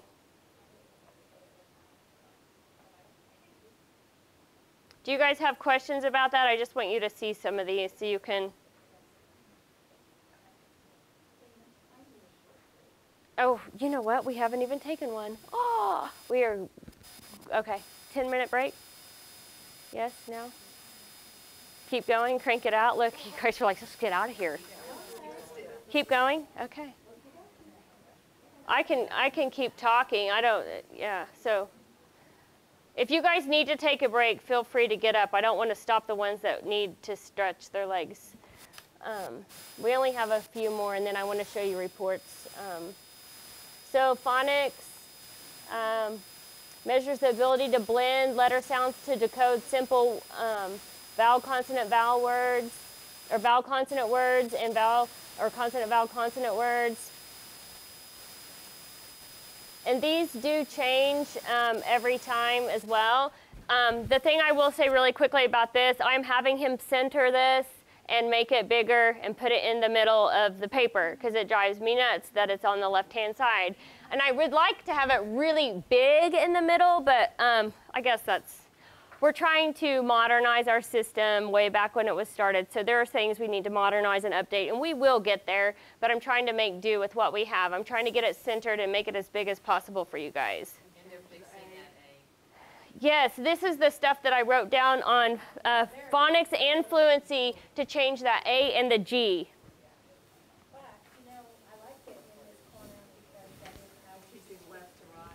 You would rather it be there? I'm a balanced person, like I like visually that would be in the middle, but the whole thing is that if you say read this word, it's the left or the right progression. Yeah, I just felt like it was too close to this. I don't know. You guys could try it and see how it works. I mean, that's fine with me. Okay, let me go through.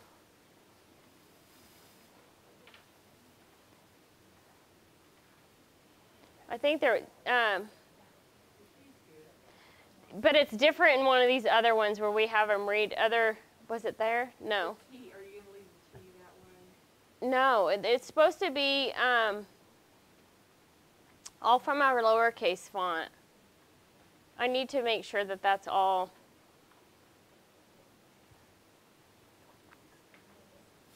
Not to play devil's advocate, but when you read real print, it's going to be like that. That's what Susan was saying this That's what morning. I say this morning. I mean, a child should be able to look at these words, and those little nuances should not be a big deal to them. It really shouldn't. When they read in context, Yeah. more apt to get that right. Yeah. It'd be really interesting, but maybe we think that it will be a struggle, but an A's an A. And if there's a little loop on it or I think the letter still looks like an A. But that's just me.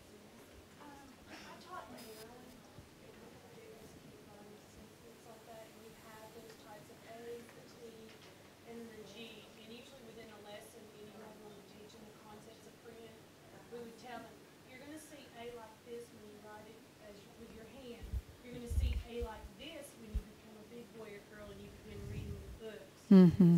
Mm-hmm. Talk about it in our print too with the video. Yeah. See the A is this way. See the T is a little bit different, but it doesn't mean that it changes its sound or anything. Yeah. So I've always had that Mm-hmm. flip-flop back and forth. I always did like a station where they had a whole bunch of different fonts and they would do a font sort, and I would say, I'm going to try to trick you. And anyway, they would sort all the different fonts. Mm-hmm. I always taught Deletion, so ours Yeah. was always a little different anyway. So Let's see how it goes because we really will get all your feedback and you guys will be able to tell me. And if you don't want to wait for the survey and you're assessing and you're like, oh, I want to send her this, send it to me because I'll make sure it gets yeah, we'll just file it and start. And that would be good if you a need to list. just not wait and just say, oh, this, I want to email her. Send it to me. Like Susan told the previous class, be nice though. You say Yeah, things. we've had some people say some pretty mean things. So in mean ways, like cussing words. Yeah, really. I'm not kidding you.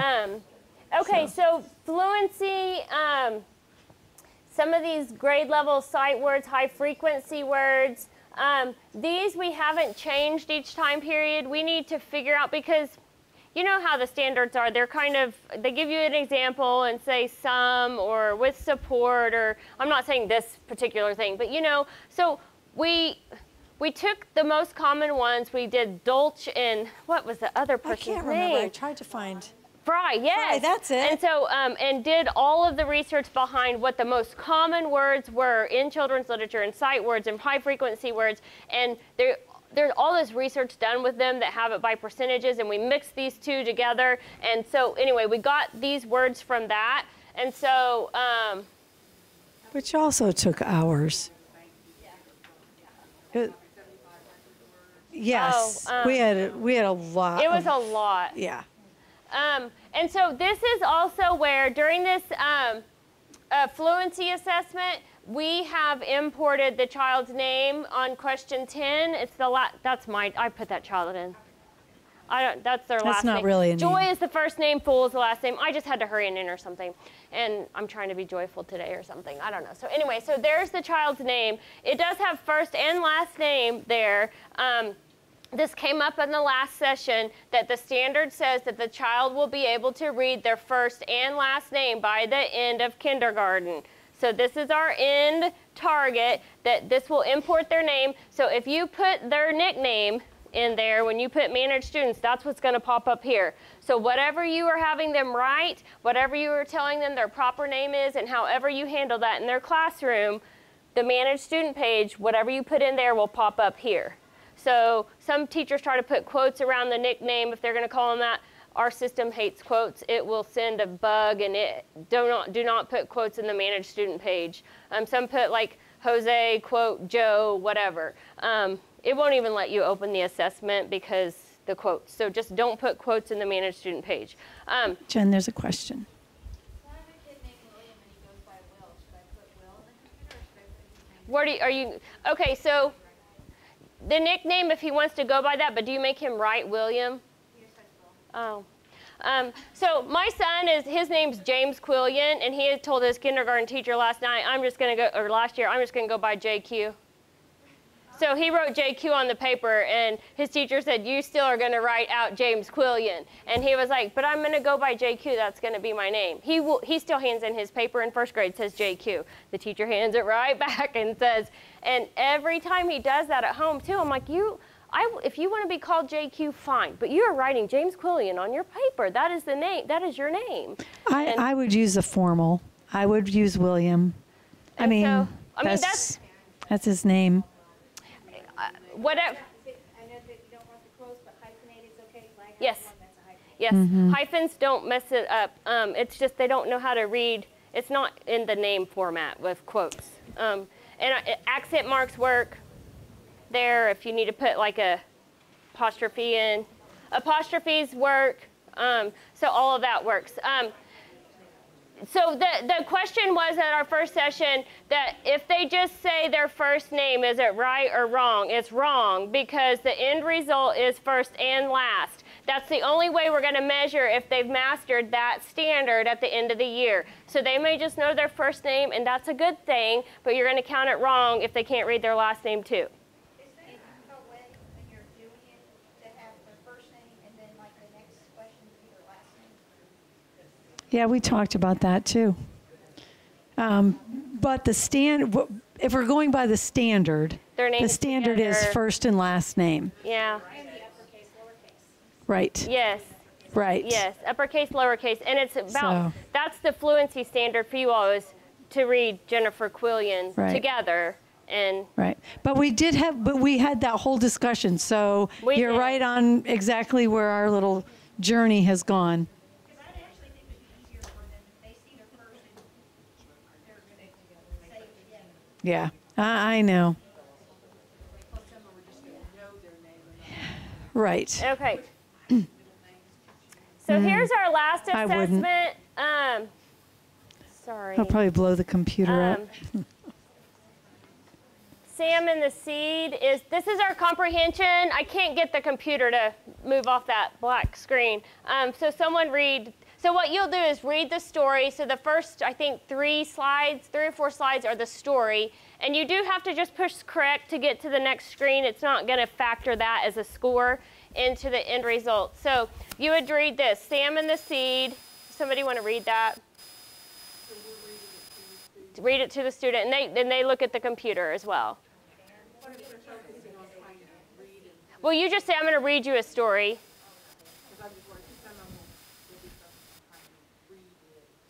Yeah, I would just say, I'm going to read you a story, but they have to see the pictures on this because you're going to ask us some yeah. It's okay. Somebody just read it to me. One day Sam planted a seed in his garden. Is that it? Okay. The next screen, I think, lets me read. He watered the seed every day and waited for it to grow. Oh, next. One day he came home from school, ran out to his garden, and saw a little green sprout popping up from the soil. The seed was growing. In early summer, Sam noticed a bud on the top of the plant. What kind of plant could this be? Sam wondered. Before long, the bud blossomed into a beautiful yellow sunflower. So the next question is, tell me everything you remember about the story. So we have a score system on the left-hand side right here. A 1 is a low score, which says does not convey the main idea. A 2 is 2 points, is a medium score, conveys main idea with a few details. And 3 points is high, conveys a main idea with a lot of details. And this is where you just open this box up and score it 1, 2, or 3 points based on the legend below. And your wise colleagues this morning asked for more of a rubric. So a 1 is a low with the 1 is going to be gave 1 detail. A 2 we're going to say gave 2 details, and a 3 is going to be 3 or more details. So you all will have a number system to follow. And so that will be updated and in there before it goes live. Yes, and then you just hit correct after you enter this score. Correct if they know nothing? No, you would just enter a 1, meaning they can't convey the main idea. Who is the story about? Sam and the seed. A boy. I think you guys are going to have to determine what is best and what is enough detail for you. I would want to know that they followed the story and they say it's about if they say it's about a boy that planted a garden, I mean, you're just like, well, okay, that's a lot of detail. They have, the main idea is about a boy. If you want them to name Sam, we're going to have to do a trial pilot to see what children are saying, what is going to be the main idea, what they're saying. If you think, I think that's going to have to be a lot of feedback from you. We put that they should say Sam is what we put as our acceptable answer. Where did Sam plant the seed? In his garden, in the soil. Is this story real or make-believe? The coder put that it was make-believe. It's real. The answer's wrong right now. It will be changed. He's not an education person. I don't know how he messed the answer up on that, but anyway. So it is a real story. We will eventually have a make-believe one in there as well. We need to finish writing those. What is happening in this picture? Point to what happened at the beginning of the story. Point to what happened next. Point to what happened at the end of the story. So if they're taking a long time to answer this, you may have to go, tell me again what happened at the beginning, and then go right and say what happened next. You know, if there's a long pause in between that. And then what happened at the end of the story. And those are all of those questions. So let me jump to reports. Does anybody have any questions about that so far? Uh-oh. I'm still mulling over that question about the first name. The first and last name. Well, the standard says they'll know the first and last name by the end of the year. You mean just ask No, I know that part, but no, not that, but Will versus William. Oh. Yeah. I mean, My husband's real name is James, but he writes Jimmy on everything. So I'm sure he can Right. and they accepted Jimmy's thought. I'm sure they didn't say you have to read. Yeah, I'm thinking nicknames like my son saying JQ. Like, I will call you JQ, and that's fine, calling them that in class, but making them write their proper name. Jimmy's way different than, I mean, my... William, they're probably going to write Will their whole life. well, even though they do it, we want them to know their formal name. I don't know. I mean, that's probably, yeah. When you do their cubby, do you put just Will on his cubby? They go by numbers in my class. Oh. I think that's a good idea. You might want to ask the parents. That might be one thing. I think it would be very nice for kindergartners to be able to write their formal name or print their formal name. I think that's an important skill. Yeah. My opinion. I think whatever you all are most comfortable with in the classroom, and that is the name that they go by, that's the name that is in the system, that is the name that you call him, it's on his desk. I mean, whatever it is that you see, and he sees his name in print. I mean, my husband's name's James, but it's James Patrick. He goes by Patrick. But that's different than a nickname. So you all decide what's right for you, what you are teaching, you all make that decision. It's in your hands. Power, responsibility. Okay, let me go to the reports. These reports are going to look prettier and they're more up to date. I'm not sure why the old ones got put in here.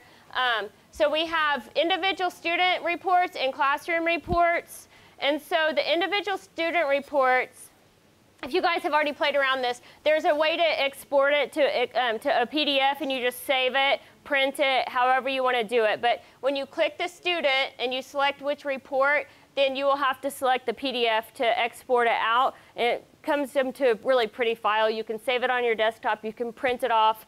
And it's really nice that way. The Excel file is really for people that want to manipulate data and go real crazy with data. So here, this is sort of what the individual student scores report looks like. Again, it looks prettier. It has a prettier legend. All the X's right here represent what they got correct. That has now been made into a green, pretty check mark that shows correct. And there's a red dash that shows incorrect for you guys. I don't know why they ever came up with Xing out and saying that was correct. I don't know why. Confused me for years. Well, doesn't make sense. I have slides that have the new reports on them. I'm not sure why they didn't make it into this. But each area of your individual student score has the student's name at the top. So each student will have this individual summary, and it has every assessment that you assessed. If you didn't assess it, it'll say alphabet, and there'll be nothing in there. They'll let you know I didn't assess that. But this has what letters they got correct in upper, lower, and sounds. And then it lists every single question and puts a check mark, not a check mark, but it has a pretty green check mark now by it if they've gotten it correct. So if you want to give that much information to parents, that's great. If you want to just look at what the child knows, if they know the letters of their name, if they know something else, this is a good way to do that. This one right here, again, it's prettier, our newer version, but this has the child's name, and then all the assessments on this side. And this is time 1, time 2, all the way to time 5. And it has a parent-friendly definition of what each assessment is. Parents love this report. This is a pre-K report. This is not our K report, but this is one that is really good for parent-teacher conferences, that it gives enough information to let them see child growth, to let them know what they're scoring on certain things. And it can be just part of the portfolio that you keep on the child. Mm-hmm. But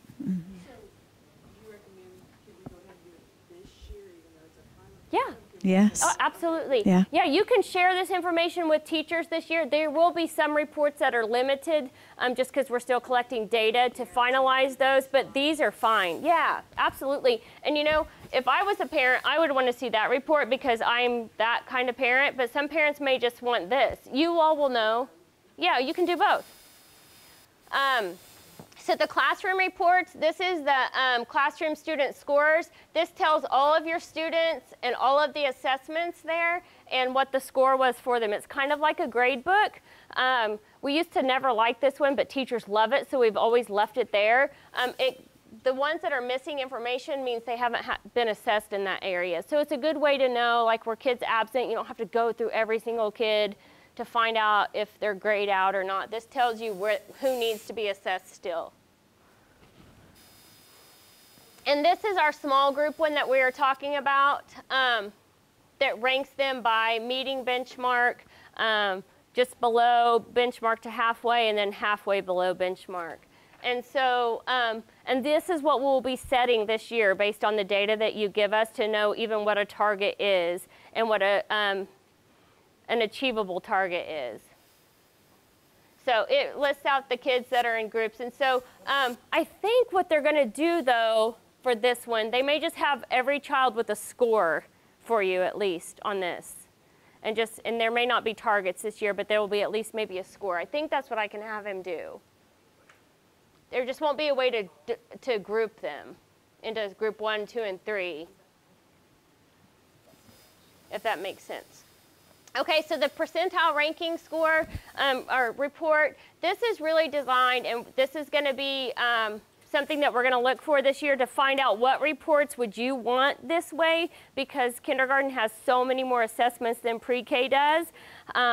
Which ones would be beneficial to you? So the point of this report is to know as a whole what percentage of your class knows the majority of alphabet, of lowercase, of sounds, of concepts about print, maybe things that you teach in large group that would be helpful for you to differentiate instructions. So like Susan had mentioned this earlier, but like this one says 89% know the letter A and only 32% know the letter M. If it's like time 3, which would be somewhere in early spring, and you have taught M at the first of the year, maybe this is a red flag. Like, I need to bring up M again, and we need to go over some of those things if less than half the class knows M. And so we will do that for, it does that for concepts about print. So things that you would maybe do in whole group instruction more so. So we'll want your feedback on what reports to create percentages on that would be helpful for you guys this year too. And then this is our progress charts that the green is the target, which you guys will not have this year. But it will show, because you all are helping set those, but it will tell you what average score your class gets. There just won't be, you're just going to want to see goes upness. You're going to want to see it continue to increase every time. But it will do that for, this is just for uppercase letters. It will do that for every assessment that you have. 5 times a year. There is a time frame. If you guys will go, it is a big window time frame though. If you log in, why did this take me out of here?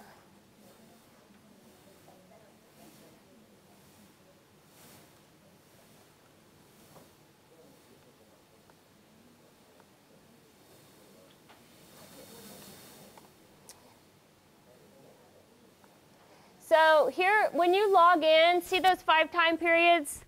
Those are the time frames that it gives you a massive window of time.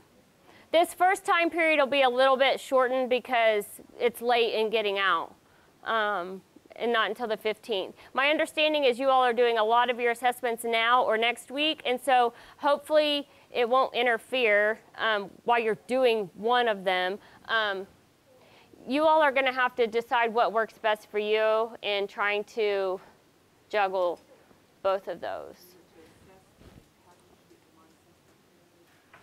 When you just log in to your page and go to your administration tab, that has edit your profile, and then your assessments are just laid out right there.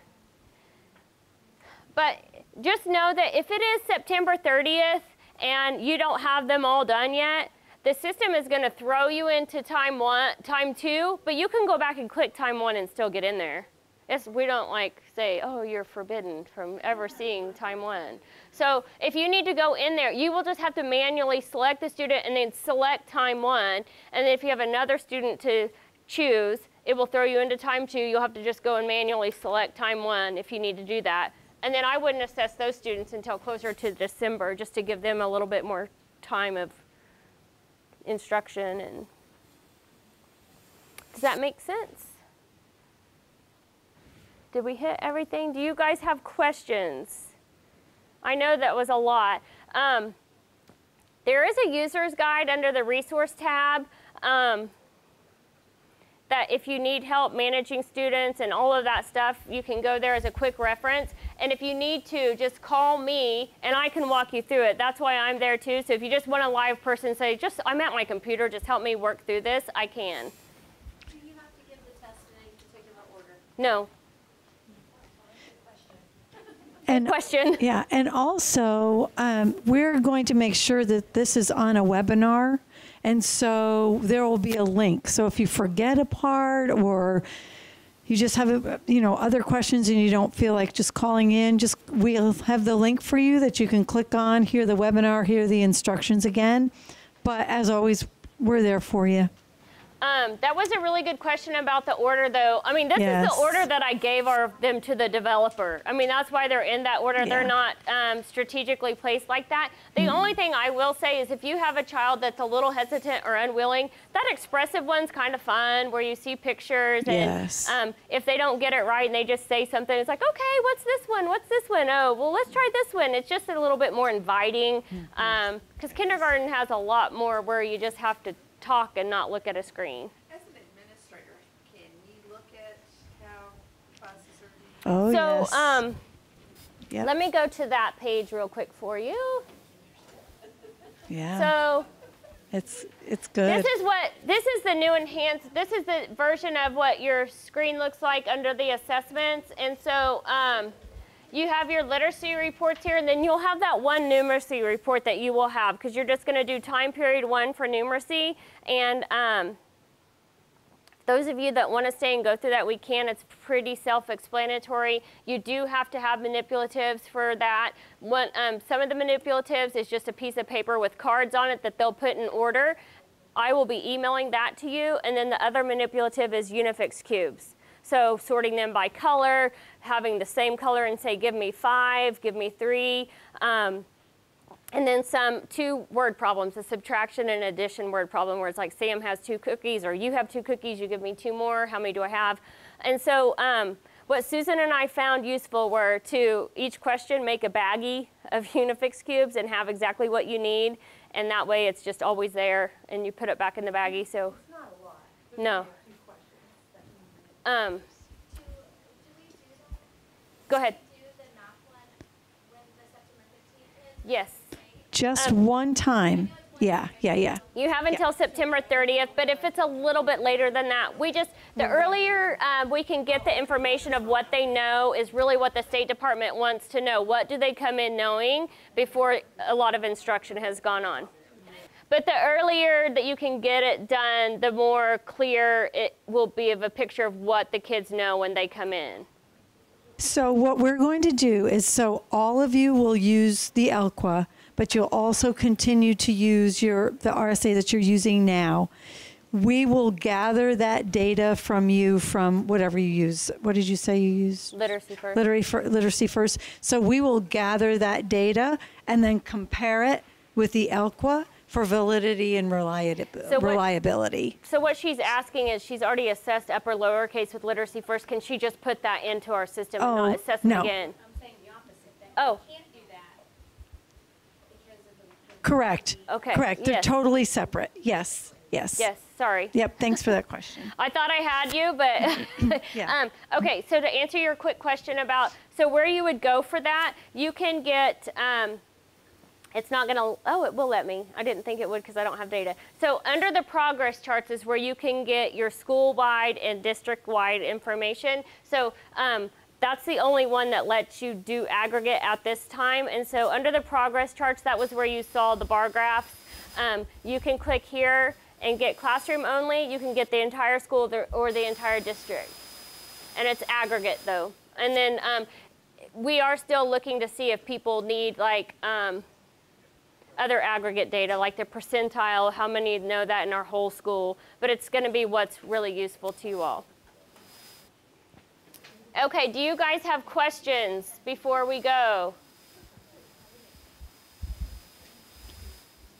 So we're always around. Just text us, email us. One other quick thing I will say, because I know you guys will get on there, the numeracy assessment, we do number recognition. We have them split out 0 to 10, 11 to 20. Numbers and operations has some questions in there that have, I don't know if that's where the word problem is. Geometry has a diamond in there. Somehow the rhombus acceptable answer did not get chosen.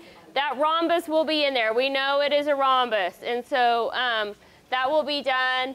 And then I think the rest are pretty self-explanatory. I would just really encourage you to go through the numeracy assessment so you're prepared for it and have your materials ready, because if you don't, it will take a very long time to go through it. But if you're familiar with it, it'll go fast. Yeah. Terrific. We can't thank you enough. Thank you so, so much for helping us with this. It's going to be great. It'll be hard, but it'll be okay. Our phone number is on the website. And if you all, just like Susan said, reach out to me, and I'm there to help you guys walk through it if you need help.